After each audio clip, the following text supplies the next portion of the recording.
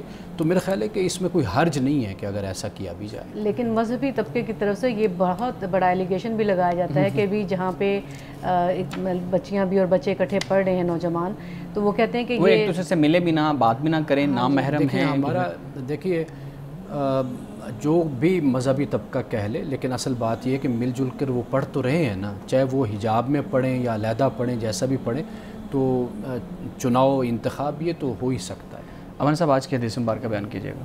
آج کی حدیث صحیح مسلم کی حدیث ہے، اللہ کسی بندے کو معاف کرنے کی وجہ سے صرف اسے عزت ہی عطا کرتا ہے، یعنی اگر کوئی بندہ کسی کو معاف کر دیتا ہے تو اس کا مطلب یہ نہیں کہ اس کی عزت کم ہو جاتی ہے۔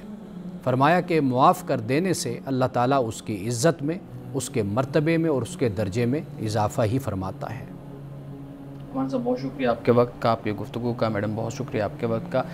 ناظرین گرامی، اس دعا کے ساتھ اپنے پروگرام کا اختتام کریں گے۔ اللہ رب العزت حسن کلام اور تاثیر کلام عطا فرمائے، ہماری زبان کے گروں کو کھول دے اور سننے والوں تک خیر کا پیغام پہنچے۔ اجازت دیجیے، خدا حافظ۔